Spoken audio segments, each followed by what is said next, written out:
Soy Fernando Díaz Villanueva. Hoy es 17 de febrero de 2021 y esto es La Contracrónica.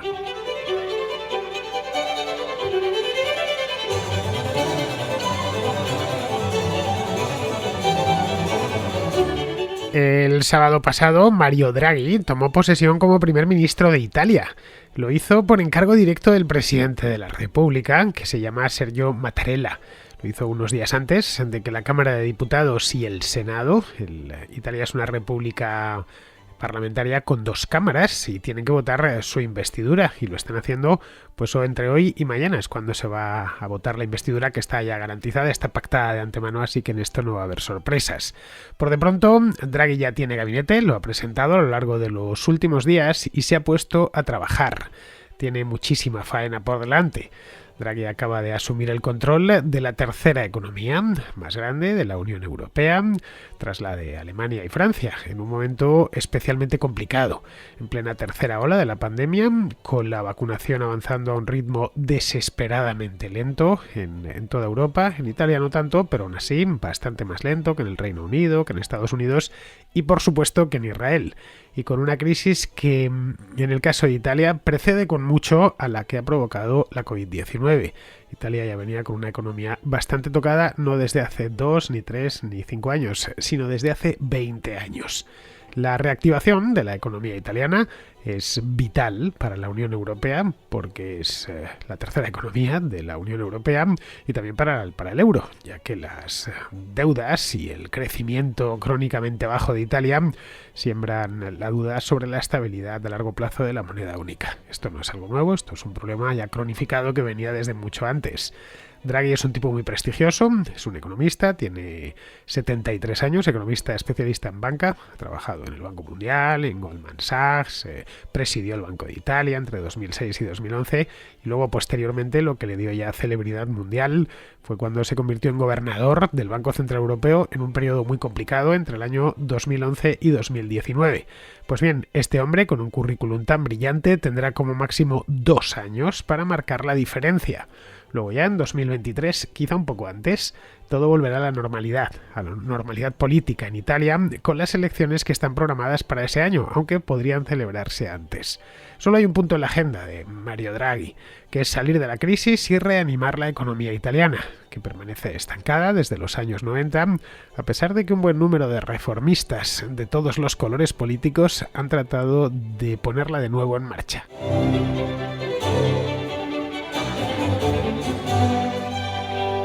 Hace solo una semana, poco más de una semana, Luca Costantini y un servidor hablamos largo y tendido aquí en La Contracrónica. Esto lo hicimos el pasado día 8, sí, el 8 de febrero. Programa que titulé Draghi o la tecnocracia a la italiana. En aquel momento ya se sabía, pero no se había convertido todavía en primer ministro. En aquel momento, el día 8, el primer ministro aún de Italia era Giuseppe Conte. Pero en aquel momento hablamos largo y tendido con Luca, que es italiano, que vive en España, trabaja en Voz Populi, pero evidentemente su país natal lo conoce bastante bien y cómo funciona la política. Fue un programa, no sé si lo habéis escuchado, muy nutritivo en todos los aspectos, porque nos pudo explicar de primera mano pues los equilibrios políticos que hay en Italia. Es un país complejo en ese aspecto. Pudimos ver cómo ha terminado desembocando, siempre es por ahora, en Italia todo es temporal, hasta el momento presente, es decir, hasta Mario Draghi. Es un momento político clave el que están viviendo en Italia. Se diría que después de esta pandemia pues va a ser un momento político clave en prácticamente todos los países del mundo y por supuesto los de Europa. En la Unión Europea tenemos elecciones en Alemania este mismo año con el fin de la era Merkel y que nos va a dar bastante que hablar. En Francia se va a retrasar un poco la cosa, el cambio, si es que lo hay, porque no hay elecciones este año, pero las habrá en breve.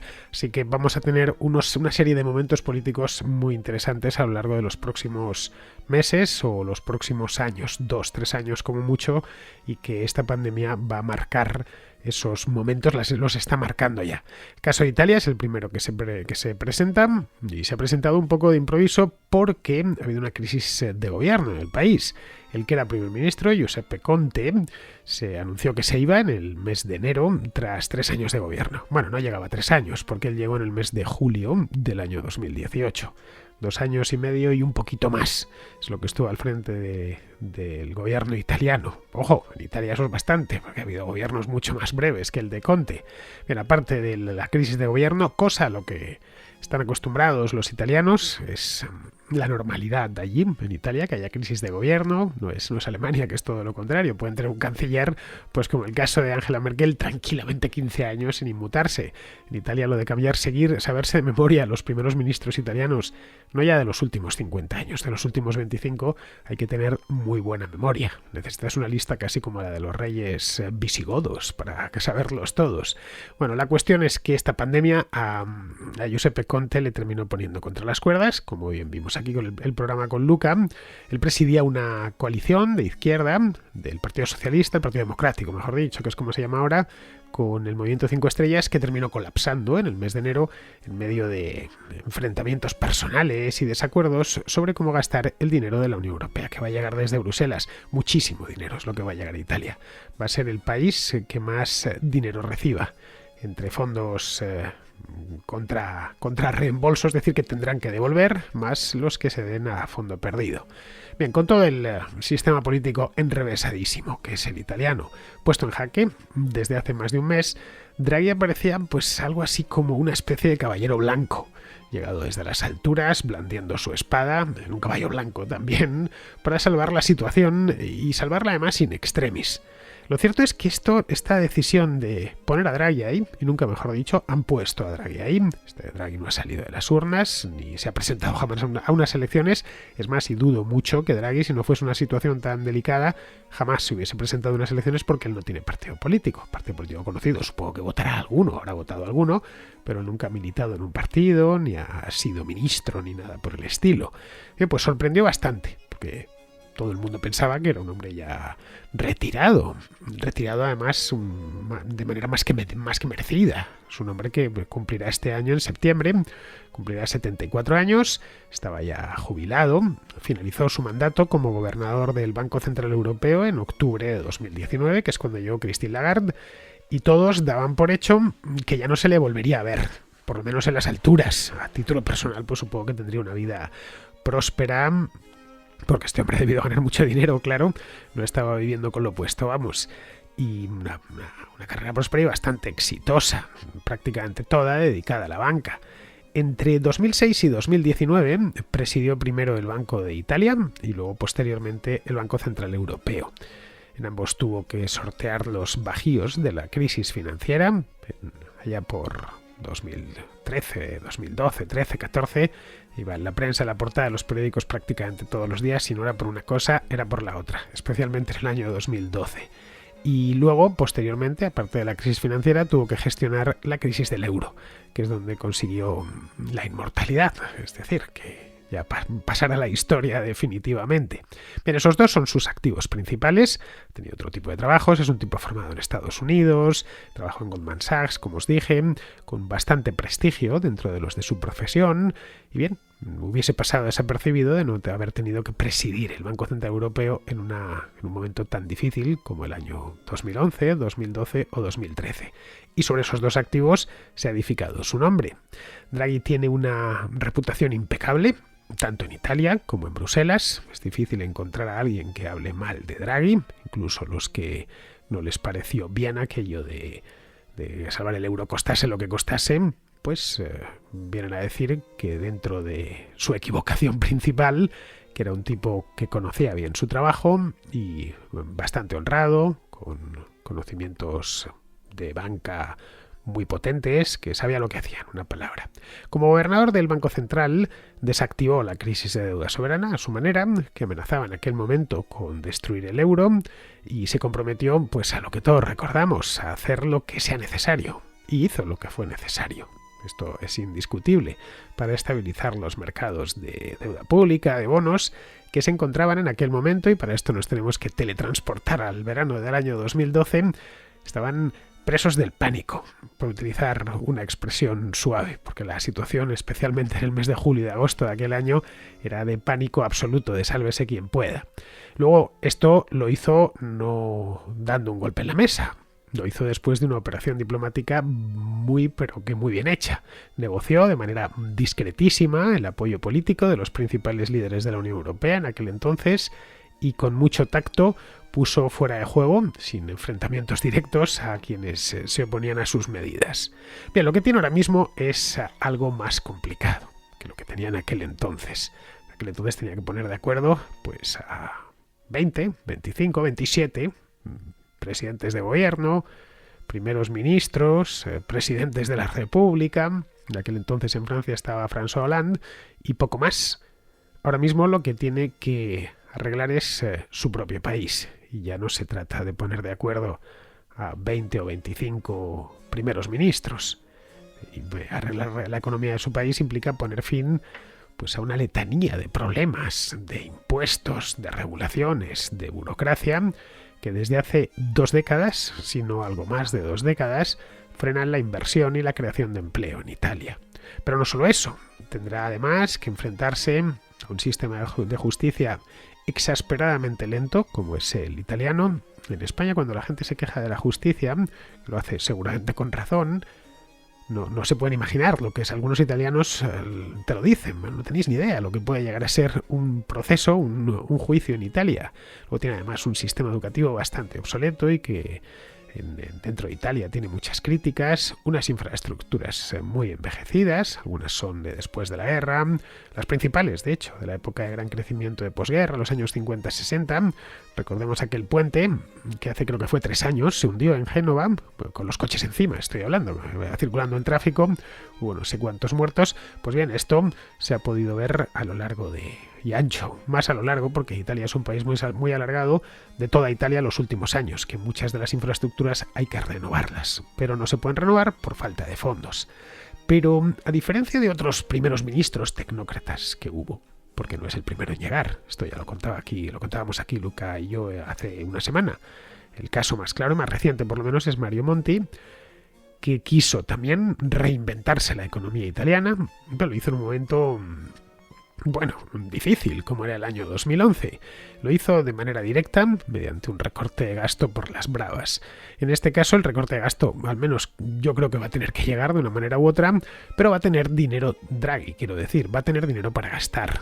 Italia recibirá más de 200.000 millones de euros entre transferencias a fondo perdido y préstamos a bajo interés de la Unión Europea para ayudar a la recuperación de la economía italiana y respaldar ya de paso sus reformas. Por lo tanto, la situación en la que se encuentra no es exactamente la misma que Mario Monti y además este es un hombre que, a diferencia de Monti, que esencialmente venía de Bruselas, este viene en todo caso de Frankfurt, que es donde está la sede del Banco Central Europeo, y de política, lo que es política de partido por lo menos, no es que sepa mucho y por lo tanto pues no tiene clientelas a las que atender.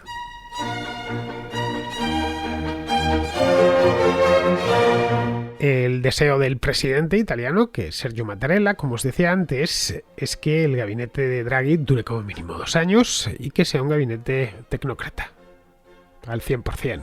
De hecho, le indicó, cuando le llamó al Quirinal, que es el Palacio del Quirinal, es la presidencia italiana, cuando los medios italianos hablan del Quirinal, están hablando un poco como si dijésemos aquí Zarzuela, para referirnos al jefe del Estado, es decir, a la corona. Bien, pues Mattarella indicó que quería al director general del Banco de Italia, que se llama Daniele Franco, como ministro de Finanzas. Eso para empezar. Daniele Franco es, de nuevo, una persona completamente despolitizada, director general del Banco de Italia, un puesto completamente técnico. Este papel será crucial para decidir cómo gastar a Italia los fondos que le lleguen desde la Unión Europea, para ir adjudicando, creando partidas, etc. Luego también Mattarella señaló a Vittorio Colao, que este es un hombre de empresa directamente. Este fue director general de Vodafone a nivel global, en todo el mundo, y Vodafone es, no sé si la primera, pero debe estar entre las primeras compañías operadores móviles del mundo. Y Colao fue director general, pues creo que tranquilamente 10 o 12 años, hasta hace no mucho, creo que hasta hace un par de años, 2 o 3 años, 2018, 2019, es cuando cesó en el cargo, pero vamos que expandió muchísimo la compañía, un hombre 100% de empresa. Pues le señaló a él, a Colao, como ministro a cargo de la transición digital y la innovación tecnológica. Como vemos, 2 perfiles muy técnicos y muy poco políticos, por no decir absolutamente nada políticos. Ni Colau ni Franco tienen ninguna connotación política en sus biografías. Evidentemente, a título privado, pues votarán a alguien, si es que votan a alguien, pero en lo demás no tienen, tampoco como le sucede a Draghi, no tienen clientela política ni han hecho política jamás. Solo faltaba, evidentemente, pues que el técnico jefe, que es Mario Draghi, persuadiese a todos los partidos italianos para que lo respaldasen como primer ministro. Nada más. A partir del encargo de Mattarella es bien, este es el deseo del presidente, el deseo de muchos italianos también, pero a fin de cuentas quien tiene que investir al primer ministro son los diputados de la Cámara y los senadores. No va a haber elecciones para que sean los italianos los que le elijan. Y si hubiese, pues Mario Draghi tampoco sabría hacerlas. No tiene partido político, ni experiencia, ni seguramente si se presentase, estoy prácticamente convencido que las perdería. No es un político profesional y no sabría cómo se hace esto. Bien, la cuestión es que fue algo rápido, los convenció a todos, menos a un pequeño partido nacionalista de derechas que se llama Fratelli d'Italia, un partido que estaría a la derecha de la Liga, aproximadamente, como comentaba aquí con Luca la semana pasada, equivalente, así a grandes rasgos, a lo que supone Vox en España. Bien, todos aceptaron menos estos. Sin demasiados problemas. Cada uno, de hecho, mirando después y leyendo sobre cómo habían ido aceptando los distintos partidos, una de las cosas que he podido ver es que y hay un montón de partidos en Italia, cada uno se hizo un Draghi a su medida. Vio en Draghi lo que quiso ver. El centro derecha, incluido por supuesto la Liga, elogió su discurso sobre la reducción de impuestos, sobre cómo la economía italiana tiene que ser una economía innovadora, que apueste por la empresa privada, para que tenga menos regulaciones, que pueda competir con las grandes potencias del mundo, etcétera. Luego los partidos del centro-izquierda pues elogiaron su deseo de invertir en educación y aumentar las partidas para educación, en energías renovables también. Faltaba el Movimiento 5 Estrellas, que es un tanto inclasificable. Bien, pues la última pieza, que era la del Movimiento 5 Estrellas, encajó el pasado jueves cuando el Movimiento 5 Estrellas, es decir, Di Maio, bueno, que no solo es Di Maio, hay unos cuantos más, y es un movimiento populista. Podríamos identificarlo también lejanamente con Podemos, aunque no es exactamente lo mismo. Pero para que nos hagamos una idea, al menos los que seáis españoles. Bien, pues el Movimiento 5 Estrellas montó un referéndum interno para respaldar o rechazar a Draghi, simplemente.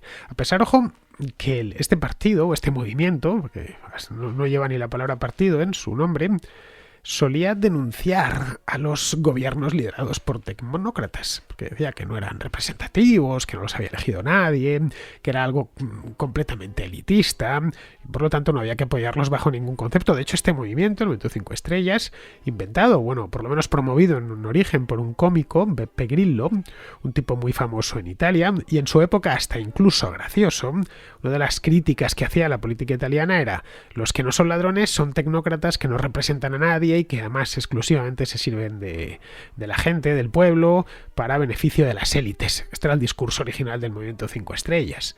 Bueno, la verdad, sí, y en esto hay que decirlo todo, en este referéndum que se celebró la semana pasada en el Movimiento 5 Estrellas, tampoco hubo mucho entusiasmo entre las bases por apoyar a Draghi. El 41% de los militantes votaron en contra, por lo que el 59% votaron a favor. Vamos, que ganó, no por la mínima, pero casi. Los jefes del partido sí le apoyaban, y en esto entiendo que algo habrá tenido que ver el hecho de que Draghi ha confirmado al líder del movimiento, pues esto es un movimiento, no un partido, que se llama Luigi Di Maio, como ministro de Relaciones Exteriores. Luigi Di Maio ya había estado en el gobierno, primero con Salvini y luego posteriormente con Conte. Es decir, este es un chico joven, relativamente joven, que apareció de la nada, trabajaba, no sé si vendiendo entradas o algo parecido, o sirviendo Coca-Colas en el estadio del Nápoles, del equipo de fútbol, y a partir de ahí se propulsó pues hasta convertirse en una de las figuras centrales de la política italiana en un plazo de tiempo bastante rápido. En apenas 3-4 años ha pasado de ser un completo desconocido a ser, pues ya digo, el ministro de Exteriores de la República Italiana, nada más y nada menos. Bien, de esta manera, haciendo algunas concesiones, como podemos ver, Draghi ha logrado algo que hace solo 3 semanas, a finales del mes de enero, parecía simplemente imposible: que es unir en una persona a los partidos de derecha y a los de izquierda, tanto a los populistas como a los del establishment, que llevan en Italia la gresca desde hace bastantes años, tranquilamente desde la última crisis que estalló, nada más pegó con mucha fuerza a Italia, la del año 2009-2010, y es cuando aparece el movimiento 5 estrellas, cuando la Liga, que en aquel entonces todavía era Liga Norte, se reconvierte en Liga ya para todo el país, y empezaron a pelearse con los partidos que ellos consideraban establishment, como el Partido Democrático, como Forza Italia, el partido de Berlusconi. Bien, aparte de esto, también ha conseguido que los italianos, es decir, el italiano a pie, le respalde. Las encuestas de opinión que se han ido haciendo en Italia a lo largo de las 2 últimas semanas muestran que, dependiendo de la encuesta, pero vamos, que alrededor del 60% de los italianos apoyan su toma del poder, que sea primer ministro. Es curioso porque ha ganado muchísimo apoyo popular, estoy hablando, a pesar de hacer muy pocas promesas. Apenas ha tenido tiempo también para hacer promesas, influye que no es político y por lo tanto pues no se le da bien esto de las promesas, y también a pesar de que no ha mostrado sus cartas. Hasta el viernes pasado nadie conocía los detalles del programa de Draghi, absolutamente nadie, ni la composición siquiera de su gabinete. De lo primero tampoco sabemos mucho la composición, si ya la tenemos, pero ya sabemos quiénes son los ministros, pero no sabemos mucho de su programa, si es que tiene un programa. Por ahora ha explicado sus prioridades, pero solo en términos así muy generales. El año pasado, Draghi dijo que Italia debía usar los fondos de recuperación de la Unión Europea para inversiones que impulsen el desarrollo económico a largo plazo. Esto lo dijo, no sé si en una conferencia o algo así, porque claro, la gente está tirando de cosas que hacía Draghi ya como un jubilado de lujo, que había con mucho pasado pero ningún futuro, pues charlas que dio y entrevistas, declaraciones sueltas a la prensa. Y están tomándola muchos en Italia, todas estas conferencias y estas declaraciones sueltas las están tomando casi como un programa de gobierno. Es decir, que la idea que tenían aquel entonces cuando se anunció el gran plan de rescate europeo, dijo que todo ese dinero debería ir a estas inversiones, que impulsen el desarrollo, que eviten además el gasto político, que siempre termina convirtiéndose en deuda. Y la deuda pública en Italia es una preocupación seria porque alcanza ya los 2 billones con B y medio de euros, que vienen a corresponder con aproximadamente el 150% del PIB de Italia, sino un poco más. La economía italiana, como os decía al principio, el hecho es que no marcha bien. No marcha bien desde hace muchísimo tiempo. La economía este año se ha contraído, el año pasado, en 2020, se ha contraído un 8%, 8,8%, casi un 9%, a causa de la pandemia, lógicamente, que en Italia ha pegado muchísimo. Pero las cosas no iban bien antes. En 2019, por ejemplo, un año antes de la pandemia, la economía italiana solo creció un 0,3%. En 2018, un 0,8%. En 2017, un 1,7%. En 2016, un 1,3%. Y así podríamos seguir años y años, con crecimientos anémicos o decrecimientos. La economía italiana decreció en 2009, volvió a decrecer en 2012, y no poco, ¿eh? En 2012 decreció un 3%. Volvió a decrecer en 2013 y Italia no venía como España o el Reino Unido de una burbuja inmobiliaria que habían empalmado varios ejercicios muy buenos, incluso con superávits. La primera década de este siglo fue bastante triste desde el punto de vista económico en Italia. En 2005, por ejemplo, cuando España o el Reino Unido se encontraban creciendo a toda pastilla, Italia solo creció un 0,8%. Hay un dato que creo que lo resume todo. La economía italiana no supera el 2% de crecimiento de su PIB desde el año 2000. Son ya más de 20 años de ir a medio gas, por lo que hay algo que falla y son necesarias reformas. Se enfrenta, por lo tanto, Draghi a un doble desafío. Un desafío que es abrumador, pero que también es una oportunidad. Por un lado, tiene el desafío de hacer frente a los devastadores efectos de la pandemia. En Italia han muerto casi 100.000 personas a causa de la COVID-19 y tiene una de las tasas de fallecimientos por millón de habitantes más altas del mundo. 1.553 muertos por cada millón de habitantes. España, por ejemplo, es 1.399, Estados Unidos son 1.500. Luego, por otro, reanimar una economía moribunda que cae en picado. La oportunidad de Draghi, frente a estos dos desafíos tan grandes, es que tiene dinero. Es utilizar los fondos de recuperación para comenzar a revertir no un año, sino 2 décadas de declive económico. Esa es la parte complicada, porque tiene dinero pero no tiene tiempo. tiene que revertir esto en solo 2 años. Y revertir en solo 2 años una tendencia de más de 2 décadas. No sabemos muy bien cómo lo va a hacer, porque no se ha puesto a gobernar y apenas ha dado detalles. Ojo, no es el primero en intentarlo. Ya trató de abordar el mismo problema Mario Monti hace 10 años.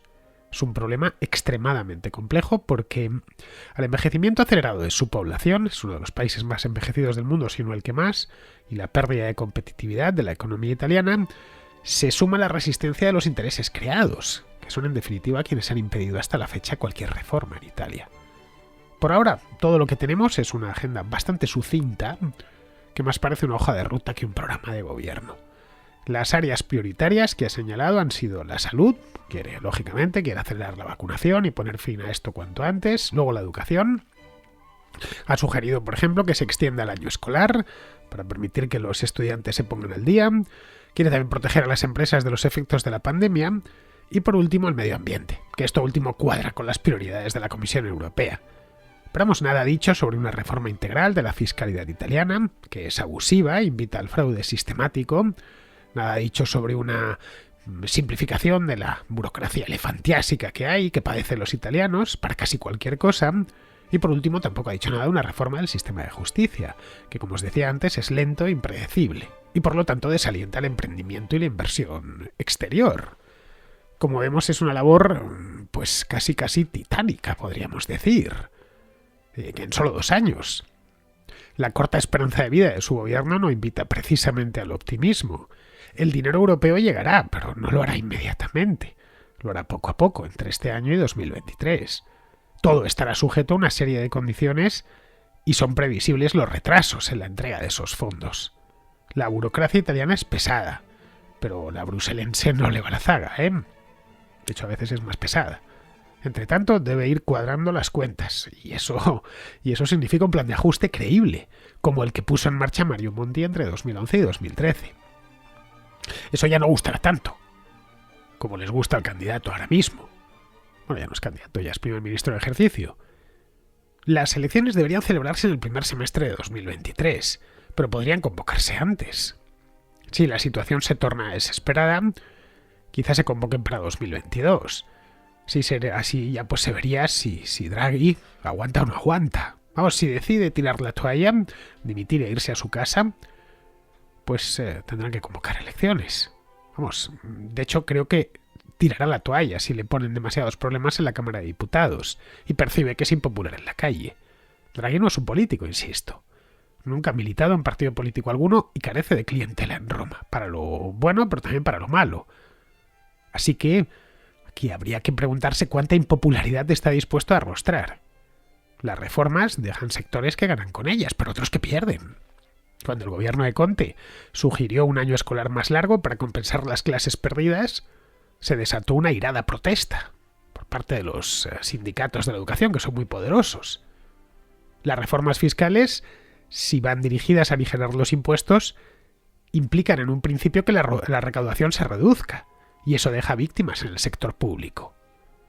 Y sobre todo en el sector político. La idea de proteger a las empresas también puede ser muy controvertida. ¿Qué empresas van a proteger? ¿Las que estén en pérdidas por la pandemia de manera coyuntural o las que ya estaban en pérdidas antes y seguramente sean inviables? Si el apoyo se centra en las primeras, las segundas protestarán y viceversa. Si apoya a las segundas, le señalará acusándole de mantener con dinero público empresas zombie ruinosas. Como vemos, la cosa no es tan sencilla como puede parecer al principio. Hoy por hoy Draghi es popular, eso es indiscutible, pero si algo se puede extraer de la historia reciente de Italia, es que el votante y el parlamento en Italia son de memoria muy corta y de afectos muy breves. Draghi lo sabe porque es italiano, tiene edad suficiente para haber visto decenas de gobiernos, algunos brevísimos, pasar por delante de sus narices. Si aplica su máxima en el Banco Central Europeo, salvar el euro cueste lo que cueste, la aplica a su cargo de primer ministro, pues eso me da a mí la impresión que podría terminar costándole el puesto. Vamos con la contrarréplica. Empezamos con Mario, de Colombia, que comparte con nosotros una noticia un tanto peculiar que nos viene desde Venezuela. Quiero compartir esta noticia de portafolio.co, que es un medio colombiano, Es un diario dedicado a temas económicos y todo esto. Esta noticia me llamó la atención porque habla de una especie de rusificación de Venezuela. Aquí anuncia que el gobierno de Nicolás Maduro quiere ceder unas empresas a inversionistas privados. Yo la verdad creo dos cosas, que la primera, si es una rusificación, o sea, van a pasar las empresas a gente de su mismo grupo para que en caso de que caiga la revolución, ellos poder seguir teniendo de dónde agarrarse. O lo que creo yo es que eh, con este tipo de movida quieren lavar su dinero para poder sacarlo del país. Es decir, ahí pone en una parte del artículo que son concesiones o son cesiones a 5 o 10 años. Yo creo que una empresa de esos tamaños como las expropiadas por la revolución, en 5 o 10 años de arreglos locativos y actualización de maquinaria, no alcanzan a producir lo que la gente, lo que un inversionista normal quisiera que produjeran.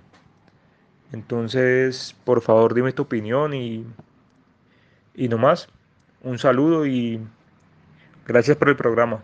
Ten en cuenta, Mario, que la nacionalización sistemática de todo lo que encontraron a mano por parte de los chavistas, lo único que creó fue un problema nuevo, una vez las habían descapitalizado y saqueado. Vamos, que tienen miles de empresas que no producen nada. Cuando confiscaron estas compañías, que hay de todo, como bien has leído ahí en Portfolio, plantas químicas, hilos de granos, procesadoras de café, hoteles, etcétera, pues todas funcionaban, pero las han arruinado. Así que ahora han pensado que ¿no? Que pueden mantener la titularidad de la empresa, pero externalizando la gestión, con la esperanza puesta en que se reactiven y bueno, ya de paso que sirvan de fuente de dinero la cúpula chavista mediante estos contratos de cesión. La empresa concesionaria se compromete a invertir, aumentar la producción, sostenerla, bueno, administrar el activo, en definitiva, a cambio de una cantidad. Un esquema genuinamente caciquil y que termina de demostrar que las expropiaciones, que tanto gustaban a Hugo Chávez, no servían para nada, a pesar de toda la literatura que los chavistas pusieron para defenderlas. Bien, vamos ahora con Ricardo, que nos habla de los disturbios en Linares. Te mando este audio en relación a los disturbios sucedidos en la ciudad jienense de Linares, en relación a la agresión que hubo presuntamente por parte de dos policías a un padre y a su hija, aunque lo de presuntamente la verdad es que no estoy muy seguro porque ya se han juzgado y parece ser que están en la cárcel. El caso es que no voy a hablar sobre esta agresión, sino por una cosa que ha pasado en el disturbio que sucedieron el día del juicio. Y por lo visto, he leído recientemente no solamente en una noticia, sino en varias noticias, de que algún policía ha tenido el error, entre comillas, o eso dicen, de confundir la munición digamos, propias para estas situaciones de disuadir a los manifestantes, han utilizado munición real. Y parece ser que le han disparado a varios manifestantes, o por lo menos uno de ellos, y bueno, por lo visto en uno de los vídeos que se están difundiendo le ha dejado a uno la pierna, le han hecho un destrozo. Bueno, te mandaba esto para que nos lo comentase, si pudiera, digamos, dar fe o, digamos, confirmar de que esto es cierto y no es una fake news, como se dice a día de hoy. Y bueno, un poco que nos digas tu opinión. Lo cierto es que tampoco hay mucho que comentar. Esto, más que un error, es una cagada, malamente hablando. Aquí se le debería caer no solamente el pelo a uno, sino a más de uno. Y hombre, poco se habla sobre el tema, o por lo menos yo no he visto mucho que se hable del tema, pero la verdad es que esto es muy, muy grave. En fin, ya nos dice Fernando, muchísimas gracias por tu trabajo. Un saludo. Pues no he seguido mucho este tema, Ricardo. Vi el vídeo de la paliza en un periódico y me pareció algo vergonzoso, claro está. Luego al día siguiente leí lo de los disparos de postas en la manifestación y que quieres que te diga que me parece muy reprobable y espero que se depuren las responsabilidades que correspondan en la Policía Nacional de Linares. Porque claro, disparar con perdigones a los manifestantes es simplemente intolerable. Al parecer fue un error, porque el resto de disparos se hicieron con salvas o con pelotas de goma, pero evidentemente eso se tendrá que investigar. Bien, seguimos con Rosario, de Argentina, que tiene una pregunta sobre el impacto de la pandemia en la educación. Quería felicitarte y agradecerte por tu programa. Se nota la preparación, el estudio y enriquece un montón. Realmente lo disfruto un montón, muchísimo lo disfruto. Quería preguntarte, soy docente, te estoy hablando desde la provincia de Buenos Aires, aquí en Argentina, y estamos muy preocupados y debatimos mucho sobre la educación y el peso que ha tenido durante la pandemia, durante tantas cuarentenas. Acá llevamos un año sin presencialidad de los chicos en las escuelas y con escaso soporte y escasas herramientas estamos pudiendo dar clase en algunos casos de manera virtual. Entonces quería saber cómo ha sido, qué visión tenés vos y cómo ha sido en Europa y en el resto del mundo esta cuestión de la presencialidad y el impacto educativo que va a tener la cuarentena y la pandemia especialmente. Bueno, acá en Argentina la hemos pasado mal en términos de libertades y en términos de derechos durante el último año a partir de este problema. Te agradezco muchísimo. Bueno, siempre escucho la contrahistoria, pero bueno, esto sería la contracrónica. Te agradezco un montón. Un abrazo. Gracias. Bueno, Rosario, aquí en España, al menos por lo que yo tengo entendido, se suspendieron las clases durante los meses de primavera y luego ya tras las vacaciones de verano se volvió a clase tomando una serie de precauciones en los centros educativos. Durante los periodos en los que los alumnos no asistieron a la escuela, pues lo siguieron por Internet. La penetración de Internet en España es muy alta, del orden del 95% de la población, por lo que no ha habido demasiados problemas. Bueno, ese 95% es general, que si nos vamos a chicos jóvenes de 15 y 16 años, pues es el 100%. Pero vamos, entiendo que no es lo mismo ir a clase que hacerlo por Internet, ni desde el punto de vista personal, ni desde el propiamente educativo. No sé hasta qué punto los alumnos atienden durante una clase online o simplemente se entretienen con otras cosas. Pero vamos, Rosario, yo ya hace mucho tiempo que acabé la escuela, así que no te puedo decir más. Supongo que los niños de ahora se acordarán de esto el resto de su vida. Bien, vamos ahora con Vicente, que a raíz del programa de ayer sobre la inflación nos comenta un detalle informático que desconocía. Buenos días, Fernando. Acabo de escuchar tu programa de la inflación y te quiero comentar un pequeño ejemplo que yo he notado personalmente y imagino que a otra mucha gente también, porque lo has comentado explícitamente y quiero hacer una pequeño apunte adicional.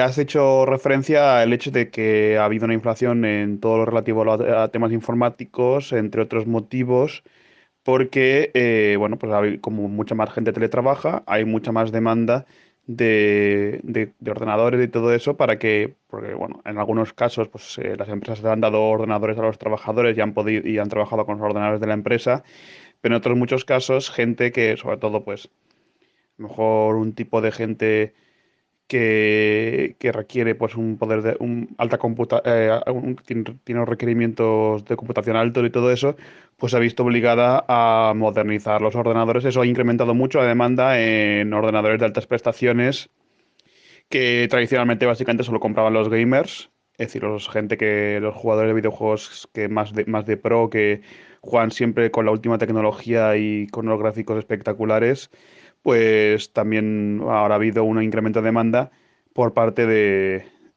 pues eso, de profesionales que lo requieren porque necesitan intentan comprarse una torre de ordenador para trabajar desde casa y poder trabajar en condiciones. Estos componentes de ordenador se han encarecido de forma descomunal debido a esto, pero hay otro añadido también, es que encima ahora estamos viviendo otra nueva, voy a denominar entre comillas, burbuja de criptomonedas. ¿Y qué pasa? Que para poder minar criptomonedas hace falta tarjetas gráficas. También ha encarecido mucho los componentes del ordenador. Incluso te he pasado ahora mismo una noticia respecto a esto. Pero bueno, el caso es que, por ejemplo, como ejemplo práctico, yo lo he sufrido personalmente porque yo tengo una torre de ordenador que tiene ya 11 años y quería decir, bueno, este año la modernizo con los últimos Ryzen de AMD y una tarjeta gráfica de Nvidia de nueva adornada han subido de forma considerable las prestaciones y todo esto. Bueno, pues es prácticamente imposible porque digamos que si quiero cogerme un ordenador top de gama, ejemplo, más o menos en condiciones normales sería 2.000 euros de presupuesto, pues ahora me tendría que gastar 3.500, pues porque está todo completamente agotado.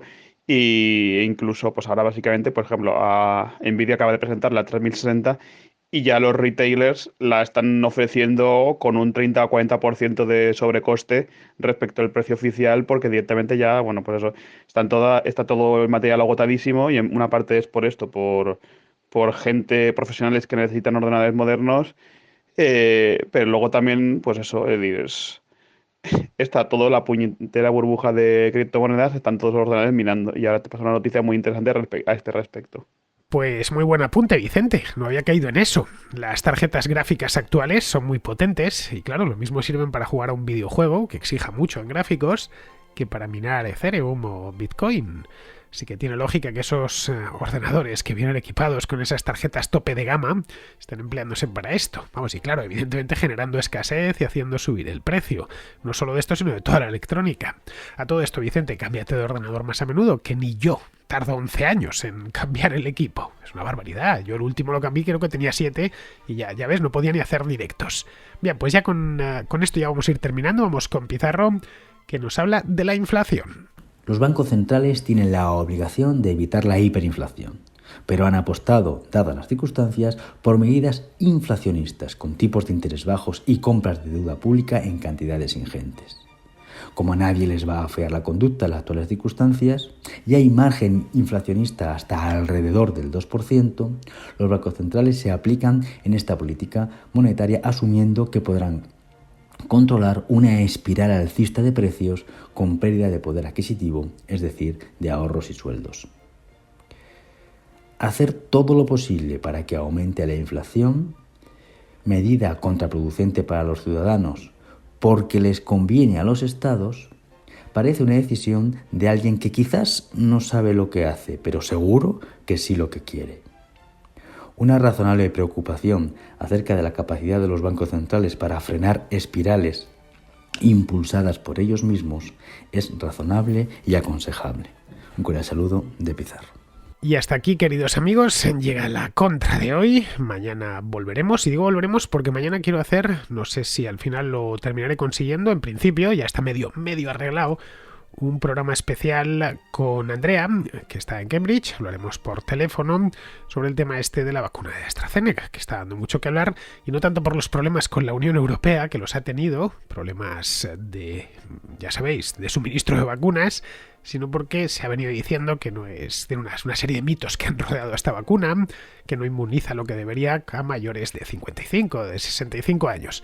Bueno, si lo consigo, mañana tendremos este programa sobre AstraZeneca con Andrea. Entre tanto, me despido de vosotros. Hasta mañana.